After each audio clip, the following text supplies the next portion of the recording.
nih kabarnya?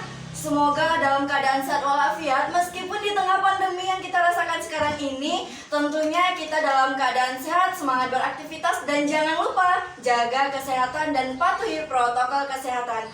Oh ya, untuk buat kamu yang mendengar Seni Podcast kali ini, atau buat kamu yang baru kali pertama nih mendengarkan podcast kajian, apa sih podcast kajian itu? Podcast kajian merupakan salah satu podcast yang di bawah naungan Bidik Misi Community Wali Songo, yang mana mengupas dan mengulik gimana sih kisah bidik misi dan sharing-sharing bersama alumni-alumni yang sangat terinspiratif pada kesempatan kali ini. Nah, buat teman-teman yang ketinggalan nih tentang bagaimana podcast kemarin, bisa langsung saja subscribe di YouTube kita, ada di Bidik Misi Community UIN Wali Songo, dan Instagram kita @bidikmisi_community_wali_songo. Dan jangan lupa mampir-mampir nih, banyak kegiatan seru di websitenya Bidik Misi Wali Songo. Sebelumnya, perkenalkan saya Nurfatin Abiado, bisa dipanggil Fatin, dari jurusan Manajemen Pendidikan Islam. Dan alhamdulillah pada kesempatan kali ini saya sudah menempuh semester 5. Dan semoga saja saya tetap bertahan dengan kegiatan saya ini ya. Begitu ya teman-teman. Oke, sebelumnya kali ini saya nggak sendirian, ditemani dengan narasumber cantik ya, dan anggun sekali ya teman-teman, bisa kita lihat di layar. Kali ini saya bertemu dengan seorang alumni yang mana salah satu lulusan UIN Wali Songo, jurusan S1 Sarjana Studi Agama-Agama, begitu ya Mbak? Oke. Kalau nggak salah ini narasumber kita memiliki rekod prestasi yang sangat luar biasa dan tentunya sangat menginspirasi kita semua.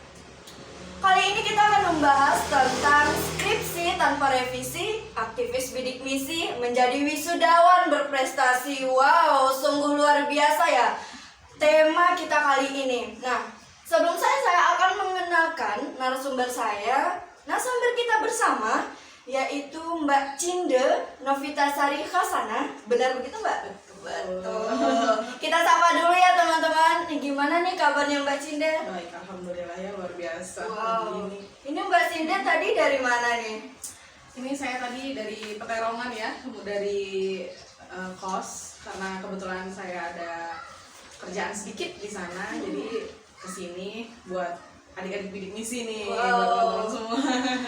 Kayaknya aura Mbak Cinde ini sangat luar biasa sekali nih sobat. Lihat nih, cantik, senyumnya. Kebetulan. Enggak mungkin.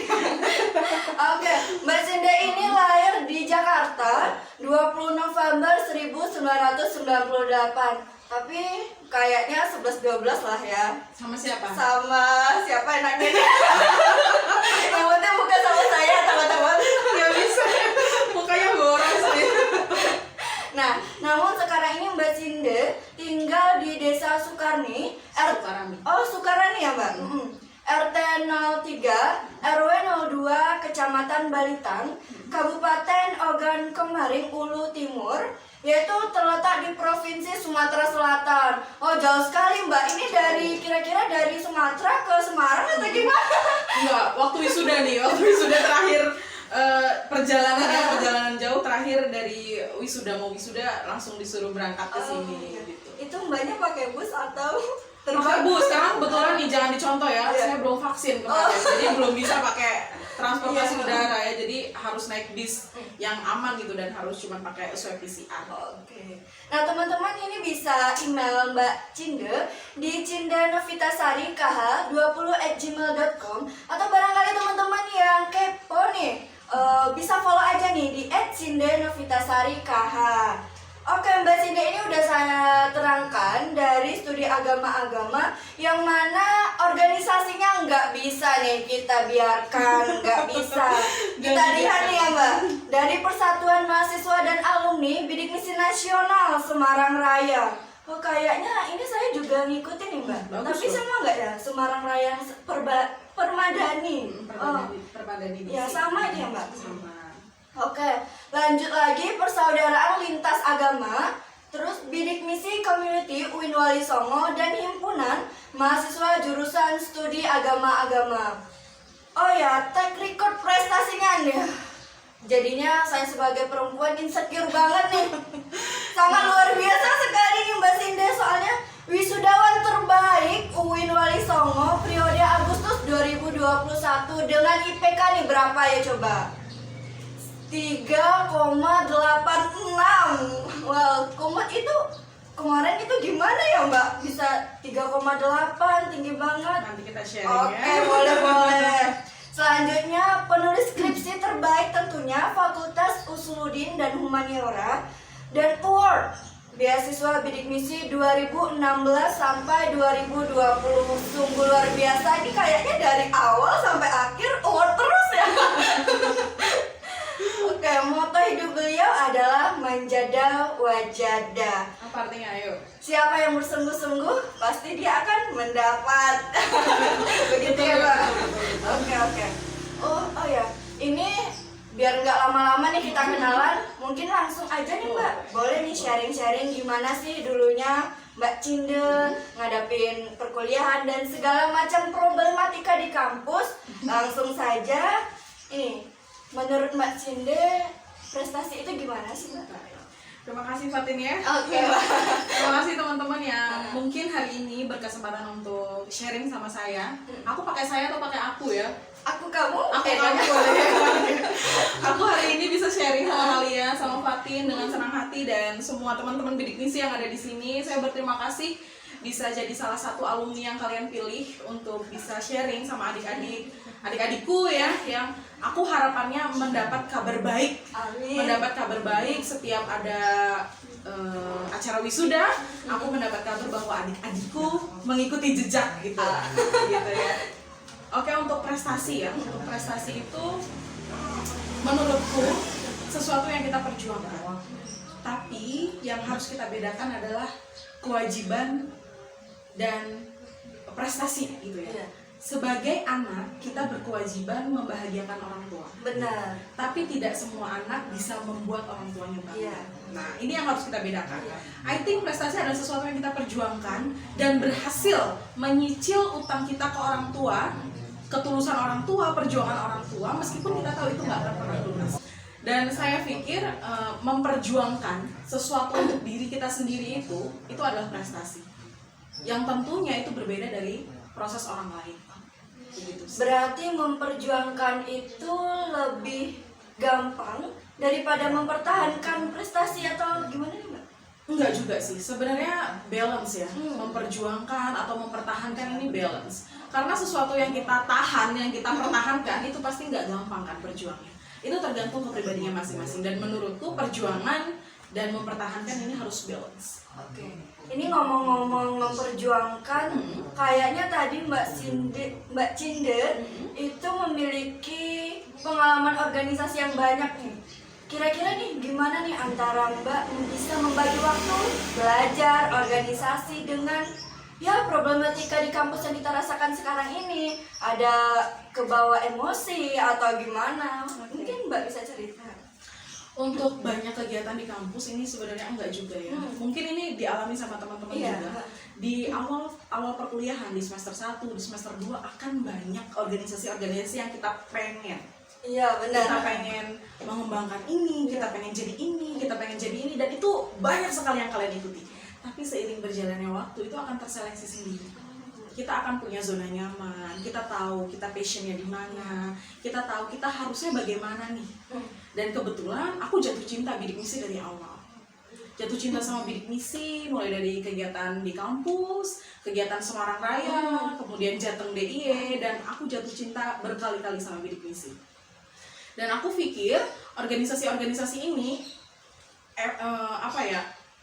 mempengaruhi banget, mempengaruhi kepribadian aku, mempengaruhi aku memandang seseorang, mempengaruhi aku melihat sekitar gitu ya. Dan kita harus pintar-pintar nih, kita harus pintar-pintar menyeleksi mana yang toksik di kita, mana yang membuat kita berkembang. Dan untuk memanage-nya ini kita nggak perlu bagi waktu, kita nggak perlu membagi waktu, tapi kita harus manage waktunya. Kita harus tahu mana yang harus diprioritaskan. kita harus tahu mana nih yang berdampak di diri kita, mana nih hal-hal yang tidak penting, mana nih hal-hal yang tidak perlu, dan ini yang harus kalian manage. Jadi manajemen waktu ya, bukan membagi waktu. Oh ya, manajemen waktu bukan membagi waktu. Betul.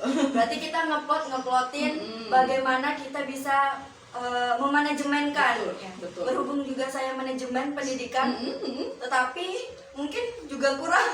Untuk waktu susah. Iya. Jadi harus dilatih. Iya, benar. Seiring berjalannya waktu terlatih, kita kan bisa tahu nanti prioritas yang mana. Iya. Yang harus didahulukan yang mana. Benar.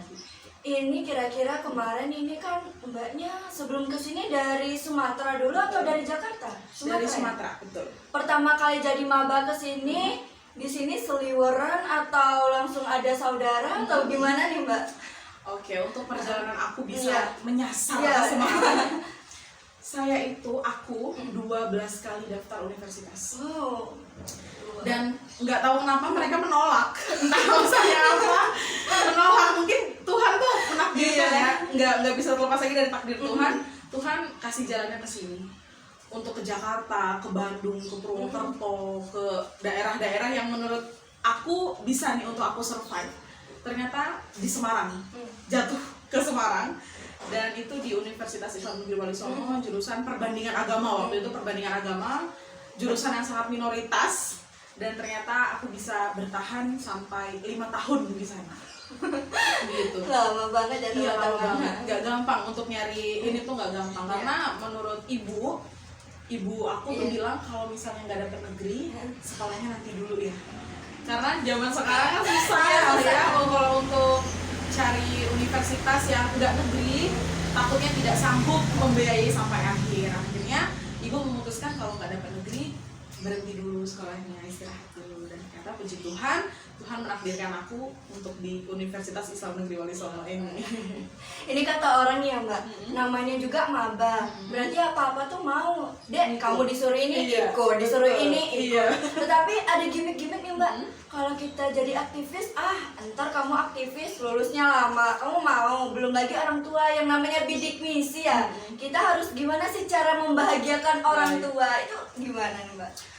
Nggak terlepas ya sebenarnya konon katanya, aktivis ini lulusnya lama.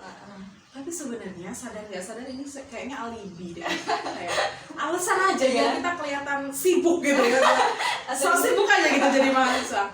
Memang kita tidak bisa memungkiri bahwa ketika kita padat kegiatannya, padat untuk organisasinya, kita terkadang lupa untuk menyelesaikan kewajiban kita, untuk menyelesaikan kuliah. Kita kadang terlewat di mata kuliah, kadang kita terlewat di hal-hal yang mewajibkan kita untuk lulus tepat waktu. Bukan lulus di waktu yang tepat ya, tuntutannya lulus tepat waktu. Lulus tepat waktu, karena sekarang kan sudah bukan rahasia umum. Semua yang lulus di semester 8 tuh dianggap keren banget. Nah, ini tuntutan untuk anak bidik misi, dimana kita juga dapat beasiswa kan cuma sampai semester 8. Di semester 8 ke atas kita nggak dapat beasiswa lagi. Nah sebenarnya ini alibi. Kalian harus punya mindset bahwa kalian tuh bisa. Jangan menyamakan proses kalian dengan proses orang lain. Kalau kalian niat, kalau kalian sanggup, konsekuensi lakukan. Do the best. Kalian bisa kok melakukannya. Cuman kadang-kadang kita lupa, kita males. Tempatnya manusia kalau nggak lupa, ya males. Nah ini nih yang jadi masalah. Bisa, kalian bisa. Aku ini 5 tahun lulusnya. Terhitung pandemi ini saya cuti. Jadi aku sempat cuti 1 semester karena pandemi dan semua lembaga waktu itu tutup, tidak bisa untuk penelitian. Iya, benar-benar. Untuk penelitian. Jadi aku terpaksa harus cuti. Iya. Untuk mengganti judul pun kan nggak mudah ya, nggak gampang. Untuk nyari aja kita susah, ini mau ganti. Aku tetap mau ke lembaga itu, aku kekeh karena aku tahu ini ilmu yang jarang diambil sama orang. Jadi aku tetap kekeh untuk meneliti penelitian ini dan memutuskan untuk cuti 1 semester sampai akhirnya baru lulus setelah 5 tahun. Dengan segala problematika yang mbak lakuin dan mbak rasakan, itu usaha mbak untuk mengatasinya itu gimana nih? Untuk usaha, do the best ya, do the best. Ini kalian nggak bisa memporsikan kemampuan kalian tuh dengan kemampuan orang lain, nggak bisa. Benar. Kalau kalian nanti kalau kalian nunda, udah deh, percaya deh kalian akan lama lulusnya. Pokoknya do the best, lakukan semaksimal mungkin. Kalau salah diperbaiki, revisi perbaiki. Jangan takut untuk bimbingan. Ini masalahnya, kalian tuh kadang takut menghadapi dosen. Kalian gimana bisa tahu kalian tuh salah atau benar penulisannya kalau kalian nggak mau bimbingan? Ini nih yang harus digarisbawahi. Jangan takut ketemu dosen. Cuman di-read tok, abis itu nggak mau WA lagi. Jangan, apalagi zaman kayak gini susah. Bener banget. Kita nggak bisa tatap muka, kita harus semuanya online. Salah perbaiki, itu aja kuncinya. Jangan takut. Makin lama kalian menunda untuk WA dosen, itu makin lama proses kalian menyelesaikan skripsi. Ngomong-ngomong soal skripsi, boleh dong Mbak bocorin ke kita. Dari Fatin sendiri nih ya, nggak tahu nih, bener nih nggak tahu judul Mbak gimana, isinya apa. Mungkin Mbak bisa sekilas info nih kepada kita, gimana sih skripsi yang baik itu, dan judul apa nih yang Mbak berikan agar mendapatkan apa ya, gelar wisudawan terbaik ya. Boleh nih Mbak? Boleh. Jadi di tahun 2019-2020 aku dikenalin sama jurusan aku tentang satu lembaga persemaian cinta kemanusiaan. Ini adalah lembaga di mana menaungi manusia-manusia atau orang-orang yang berbeda keyakinan dan berbeda agama. Menariknya, di sini itu tidak hanya ada agama Islam, agama Kristen, dan agama-agama yang lainnya, tetapi juga terikat pernikahan. Dalam artian pernikahan yang beda agama. Saya mulai tertarik dari situ. Tapi karena jurusan saya juga studi agama-agama yang fokusnya resolusi konflik sebagai agent perdamaian, saya cari nih, kayaknya apa ya yang menarik, dan saya tertarik untuk meneliti anak usia dini, pandangan mereka tentang perdamaian. Karena untuk kita, mungkin kamu dibesarkan di keluarga yang muslim. Iya, benar. Pun dengan saya, dari kecil didikan kita muslim, dari kecil didikan kita Islam. Iya. Bagaimana pandangan perdamaian? Ya, semuanya tentang Islam. Benar. Ini akan berbeda ketika makna perdamaian dialami sama anak yang orang tuanya berbeda agama. Gimana sih ayah sama ibu bisa damai sedangkan mereka beda gereja, sedangkan mereka beda tempat ibadah? Kenapa kita masih bisa rukun-rukun aja? Nah, ini yang aku teliti. Bagaimana sih makna perdamaian di anak-anak yang kumpulannya adalah lintas agama. Bukan hanya agama sama dengan orang tuanya, tetapi juga berbeda dengan orang tuanya. Dari hasil penelitian itu, menurut Mbak Cinde yang relevan seperti apa? Kebanyakan yang damai atau konflik, Mbak? Untuk damai atau konflik ini sebenarnya pasti akan sama-sama beresiko untuk terjadi. Iya, benar. Cuman yang menjadi benang merah di skripsi ini adalah ketika kita mengajarkan perdamaian kepada anak, kita harus memberi contoh. Kita harus memberi. Karena anak usia 5-11 tahun ini cenderung mengikuti. Mereka berpikir kritis bagaimana orang dewasa ini berbuat, bagaimana orang dewasa ini melakukan suatu kegiatan, bagaimana orang dewasa bisa berinteraksi dengan manusia yang lainnya. Nah, ini yang harus kita contohkan. Kita harus sopan santun, menghargai yang lain, kita harus saling memberi, minta tolong, terima kasih. Ini hal yang sepele sebenarnya. Mengucapkan terima kasih, mengucapkan tolong, maaf kalau salah. Nah, ini harus jadi habit, harus menjadi habit di diri anak biar sampai tua pun mereka ingat bahwa kita selama manusia harus saling memaafkan, tolong menolong, dan berterima kasih. Seperti itu. Oke Mbak, sangat menarik sekali ya teman-teman. Aku aja nih sampai merinding banget nih, apalagi berbicara agama-agama, perdamaian. Itu kalau perdamaian bikin adem, coba aja negara kita nih adem, ayem, damai terus, nggak adem, namanya itu konflik. Apalagi kalau ngomong-ngomong di pandemi kayak gini ya sangat susah juga ya Mbak. Betul.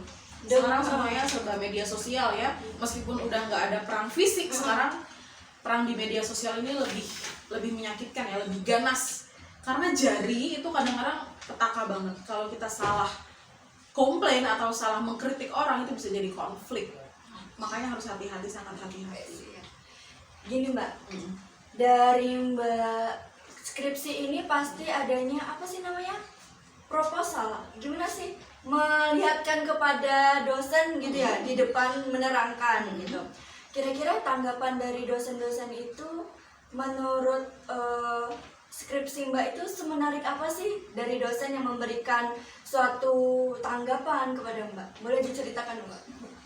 Puji Tuhan lagi nih ya. Saya ketemu dosen pembimbing dan dosen penguji yang pro dengan skripsi saya. Ini yang membuat skripsi saya tanpa revisi ya. Dan ada sebenarnya revisi tapi saat bimbingan bukan saat sidang. Jadi saat sidang memang tidak ada revisi, revisinya saat bimbingan. Nah, ini tanggapan dosen awalnya juga kamu yakin gitu kan ya, karena memang nggak gampang ya, ini kan anak-anak seusia itu mau diteliti, mana lagi lingkungannya kan lingkungan yang benar-benar sensitif gitu ya. Dosen awalnya mencoba berkali-kali menanyakan kamu yakin, dan aku bilang yes, aku yakin mau meneliti ini. Jadi alhamdulillah dapat vibes positif banget dari pembimbing dan juga penguji. Wow, luar biasa sekali Mbak Cinde pengalamannya. Oke, boleh dilanjut ya Mbak. Ini berhubung tadi kayaknya bahas rasa malas deh. Iya nggak sih? Benar. Manusia itu tempatnya rasa malas dan apa ya tadi Mbak lupa. Benar. Ini kira-kira gimana nih cara Mbak Cinde ngatasi rasa malas Mbak Cinde sendiri? Rasa malas ini normal ya, wajar. Semua orang juga berhak gitu ya, punya hak yang hakiki gitu. Boleh kalian malas, boleh, manusiawi kok. Cuman kalian harus ingat, kalian punya target, kalian punya kewajiban. Yang kalian harus sadari, semakin lama kalian menunda, maka akan semakin lama sampai finishnya. Nah, ini yang harus diperhatikan. Kalian harus melawan dengan diri kalian sendiri. Kalian gak bisa deh mengandalkan orang lain untuk melawan malas, gak bisa. Yang bisa kontrol kalian sendiri. Kalian harus sadar target, sadar kewajiban, maunya gimana, langkahnya mau ke depan mau gimana. Ini kalian yang harus menyadari dulu. Benar banget. Harus kalian yang kontrol, nggak bisa untuk orang lain. Percuma menasehati orang malas tuh percuma. Susah ya Mbak, susah. Karena rasa malas itu dilawan dari diri sendiri. Betul. Kadang kalau orang ngomong kita curhat terus ini solusinya ya kita cuma dengerin. Palingan itu betul. masuk pertama, habis itu udah ngulangin lagi.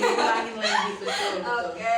Ini kira-kira nih Mbak, siapa sih orang-orang yang berpengaruh dalam kehidupan prestasi Mbak? Ya meskipun bukan keluarga nih, tapi atau mungkin di kuliahnya Mbak Cinde ada penyemangatnya nih, barangkali. Honestly ya, untuk penyemangat aku kuliah dan bisa segera menyelesaikan bidik misi sih. Bidik misi itu tuh satu-satunya supporter aku banget, karena dia yang bisa nerima aku dan bisa ngasih aku.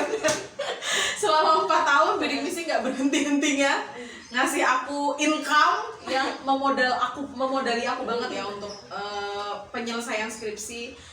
Juga sebenarnya terlalu sombong, terlalu angkuh untuk aku bilang aku bisa menyelesaikan karena diri aku sendiri. Aku terlalu angkuh, cuman harus aku akuin. Dan kalian juga harus menyadari satu-satunya yang bisa nembus ke langit doanya cuma doa ibu, doa orang tua kalian.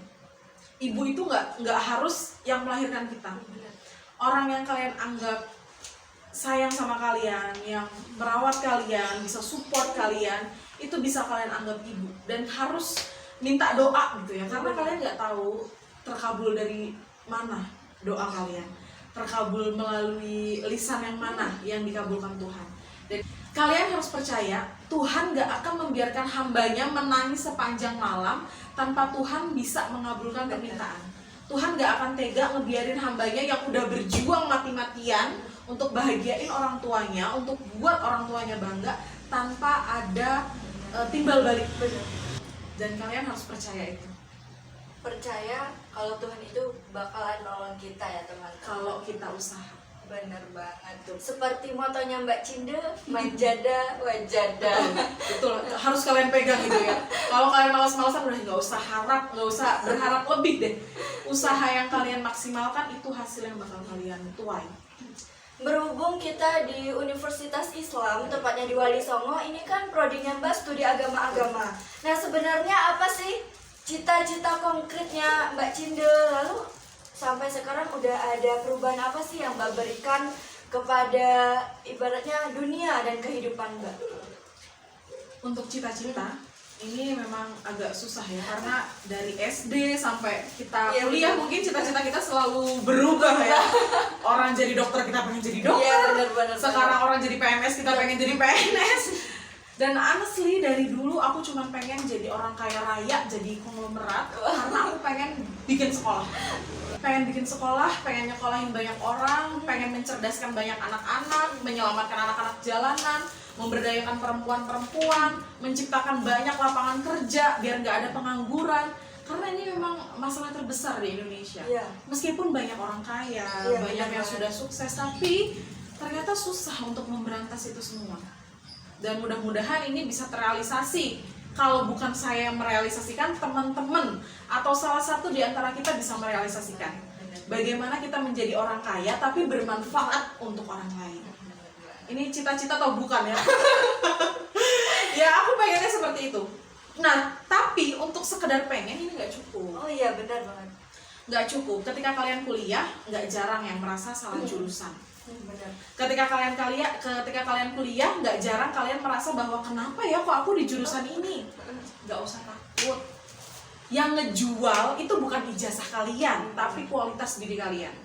Kalian mau jadi apa besok itu tergantung apa yang kalian bentuk di diri kalian hari ini. Benar banget. Betul ya? Iya, benar. Jadi harus kalian maksimalkan kualitas diri kalian. Nggak usah takut dibilangin kayak Fatin misalnya.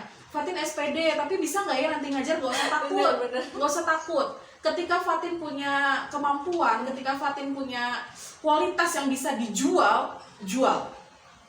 Nggak harus jadi pendidik untuk sukses. Benar. Nggak harus jadi guru untuk bisa sukses. Siapa tahu 20 tahun ke depan, 10 tahun ke depan Fatin punya usaha. Amin ya Siapa Allah. tahu 10 tahun ke depan Fatin punya sekolah. Amin. Yang nggak ngajar tapi punya sekolahan. Kan kita nggak tahu. Ya. Makanya mulai hari ini dibentuk. Seperti yang aku alami ya, Iya, benar. setelah lulus bingung mau kemana. Sekarang gelarnya SAG harus kemana? Untuk ngajar kita susah, untuk nyari ke PNS kita juga nggak gampang. Sampai akhirnya kalian mau nggak mau harus menapaki tangga paling bawah. Yang ada di depan mata kerjain dulu. Dan puji Tuhan lagi, dan Tuhan memberikan jalan yang begitu halus. Setelah hambatan yang begitu pedih, begitu perih sebelum skripsian, itu pedih banget, masa-masa sulit sekali. Dan Tuhan membayarnya sekarang. Sempat sudon sama Tuhan ya, sempat Iya, benar. merasa kenapa sih Tuhan ngasih porsi bahagianya aku nggak sebanyak orang-orang? Kenapa sih Tuhan nggak ngasih apa yang aku mau kayak yang orang lain mau? Nah, ini kalian akan sadar seiring berjalannya waktu. Tuhan mendewasakan kalian dalam proses ini. Tuhan mendewasakan. Iya. Oke, terakhir nih Mbak Cinde. Mungkin pesan dari Mbak Cinde khususnya untuk mahasiswa bidik misi Community Wali Songo itu agar tetap semangat dan aktivis, selain itu juga berprestasi seperti apa yang Mbak Cinde berikan untuk kita bersama, untuk kehidupan Mbak Cinde, dan tentunya nilai-nilai yang diambil dari kehidupan Mbak. Hai. Untuk jadi mahasiswa berprestasi atau wisudawan berprestasi, wisudawan terbaik atau skripsi terbaik, ini nggak bisa kalian bentuk langsung jadi. Proses. Bagaimana prosesnya kalian bentuk dari awal.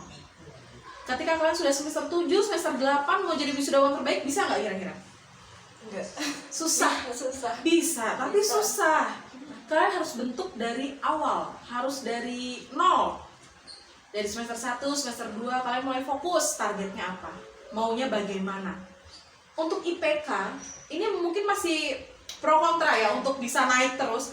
Nggak apa-apa, nggak naik terus nggak apa-apa, tapi harus istiqomah. Setidaknya kalian punya target semester 1 3,8, 3,9, istiqomah di situ terus. Jangan sampai kalian jeblok. Biasanya ini prosesnya di semester 5 ya, 5 ke atas ini mulai turun karena semangat kuliah mulai luntur ya sini ya.